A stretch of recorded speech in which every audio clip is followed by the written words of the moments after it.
Friends life में कई बार चलते चलते होता क्या है कि जिस इंसान को, जिस व्यक्ति को हम सबसे ज़्यादा प्यार करते हैं उसी को छोड़ देते हैं, और उसके जो छोड़ने के रीजंस होते हैं वो बहुत सारे होते हैं। सो फ्रेंड्स, ये जो व्यक्ति जिसको हम छोड़ रहे हैं, जिसको बहुत ज़्यादा प्यार कर रहे हैं, जिसके लिए दिल में प्यार ही प्यार भरा है और वो अंत तक रहता है, अंत तक का मतलब यानी कि आपकी आखिरी सांस तक रहता है, बट उसके साथ रहा नहीं जाता। सो फ्रेंड्स, इसके कई सारे रीजंस होते हैं जब हम इस तरीके के स्ट्रॉन्ग डिसीजन पर पहुंचते हैं। सो फ्रेंड्स, सबसे पहली जो चीज़ आती है कि कई बार क्या होता है कि जिससे हम रिलेशन में हैं या जिससे हमें खासा लगाव है, जिस रिस्पेक्ट के या जिस आदर सम्मान के हम हकदार होते हैं, वो चीज़ें हमें नहीं मिल पा रही होती हैं। यानी कि हम रिस्पेक्ट दे रहे हैं बट बदले में वो जो ड्यू रिस्पेक्ट है वो हमें नहीं मिल रही है। सो फ्रेंड्स, वहाँ पर कहीं ना कहीं धक्का लगता है, और होता क्या है कि एक बार, दो बार, तीन बार आप इग्नोर करते हैं और करते करते काफ़ी टाइम तक इग्नोर करते हैं, और फिर वो जो इग्नोरेंस होती है वो कहीं ना कहीं आपको उस व्यक्ति के प्रति ये सिखाती है कि भाई तुम्हें भी आगे रिस्पेक्ट नहीं करनी है। सो फ्रेंड्स, ये जो रिस्पेक्ट फैक्टर है ना,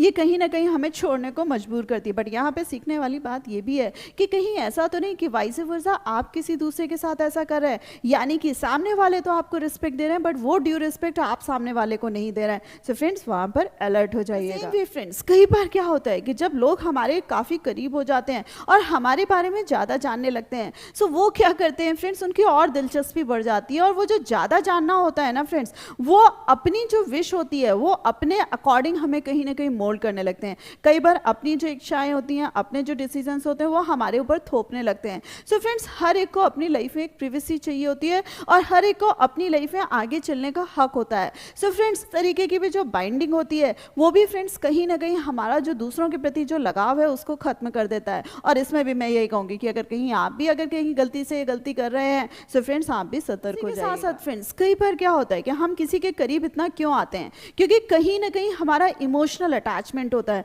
हमें किसी से बात करके अच्छा लग रहा होता है, हमें कई बार ऐसा भी लगता है कि हमने जो पर्टिकुलर बात कही अगले ने तुरंत समझ ली। तो ये जो इमोशनल सपोर्ट होता है ना फ्रेंड्स, ये बहुत ज़्यादा मैटर करता है। और कई बार क्या होता है कि जिस पर हम इतना रिलाय कर रहे हैं, कई बार क्या होता है कि हम जब देखते हैं कि वही हमें इमोशनली सपोर्ट नहीं कर रहा है, यानी कि वो केवल और केवल दिखावा कर रहा है या नाटक कर रहा है, सो फ्रेंड्स वहाँ पर भी जो हमारा अटैचमेंट होता है वो डिटैचमेंट में बदल जाता है। सो फ्रेंड्स, यहाँ पर सीखने वाली बात ये है कि दूसरों से तो लगाव हम खत्म कर देते हैं, बट कहीं हमारे अपने ही हमसे लगाव खत्म ना कर दें। सो ध्यान रखिएगा कि अगर कोई आप पर रिलाय कर रहा है, कहीं कोई आप पर इमोशनली रिलाय कर रहा है, सो फ्रेंड्स उसका साथ आगे से आगे बढ़कर जरूर दीजिएगा। इसी के साथ साथ फ्रेंड्स, हम जब भी किसी से बात करते हैं तो कहते हैं कि भैया डाइजेशन अच्छा होना चाहिए, और यहाँ डाइजेशन अच्छे होने का मतलब ये है कि अगर आपने किसी सामने वाले व्यक्ति से कोई भी बात सुनी है और उसकी पर्टिकुलर बात सुनी है या किसी ने रिलाय करके आपसे बात करी है, आप उसको अपने पेट पर पचा ले जाएं। बट कई बार क्या होता है कि सामने वाले से रिलाय करके जो हमने बात उससे कही है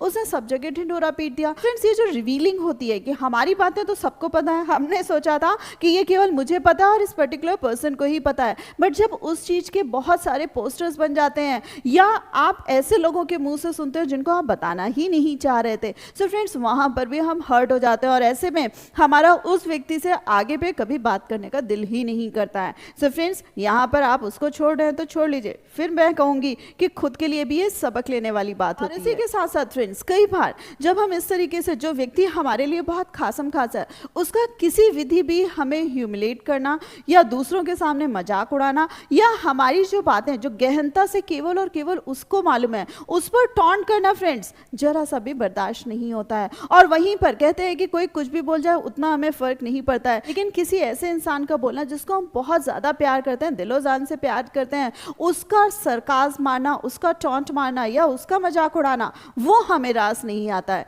और फ्रेंड्स, यहाँ पर ये भी कहूंगी कि अगर वो आपका बहुत खासम खास है तो उससे एक बार ये चीजें क्लियर भी कर लीजिएगा और उसे बता भी दीजिएगा कि कहाँ आपको बुरा लगता है। और अगर यस समझ जाए तो बहुत अच्छी बात है, लेकिन कई बार क्या होता है कि हम भी ये गुस्ताखी दूसरों के साथ कर रहे होते हैं। सो फ्रेंड्स, ये जो बिहेवियर अगर गलती से आप में डेवलप हो रहा है तो प्लीज उसको भी सुधार लीजिएगा। Last but not the least, किसी भी रिलेशनशिप की जो फाउंडेशन होती है वो यही होती है कि सामने वाले को आप कितना ध्यान से सुन रहे हो और सामने वाले को कितना समझ रहे हैं और सामने वाले को आप विश्वास दिला पा रहे हैं कि यस मैं तुम्हारे लिए पूरी तरीके से परफेक्ट हूँ, यानी कि जो जो चीजें तुम मुझसे बात कर रहे हो उसके जवाब प्रॉपर तुम्हें देता जाऊंगा। यानी कि कोई सुन भी रहा है, कोई आपसे बात भी कर रहा है, बट फ्रेंड्स कई बार क्या होता है कि ये दोनों चीजें जब मिसिंग हो जाती हैं सो हमारा जो उस व्यक्ति के प्रति लगाव होता है वो भी कम होता जाता है। सो फ्रेंड्स ये बहुत सारे मैंने रीजंस बताए, बट कई बार लोग हमसे भी छूट जाते हैं और वो भी इन्हीं रीजंस की वजह से छूट जाते हैं। सो फ्रेंड्स दूसरों को सजेशन देना, दूसरों से बुरा मानना तो एक बार की चल जाता है, बट खुद को समझाना और खुद को अपने आप में ये सारी चीजें ट्रेन करना वाकई बहुत मुश्किल होता है। सो कहीं गलती से ये गुस्ताखी अगर आपसे हो रही है सो फ्रेंड्स तुरंत अपने आप को सही कर लीजिए और अपने अपनों को अपने पास सहेज कर रखिएगा, क्योंकि फ्रेंड्स ये बहुत ही अमूल्य निधि होती है। सो फ्रेंड्स होप वीडियो को आप जिससे समझे होंगे और कौन सा पॉइंट सबसे ज्यादा अच्छा लगा मुझे कमेंट करके जरूर बताइएगा, और वीडियो पसंद आया ही होगा तो इसको लाइक करना मत भूलिएगा, अपने फ्रेंड्स के साथ शेयर करना मत भूलिएगा, और ऐसे ही लाइफ लेसन्स जानने के लिए मेरे चैनल को सब्सक्राइब कर दीजिएगा। So thanks a lot for giving me this much time.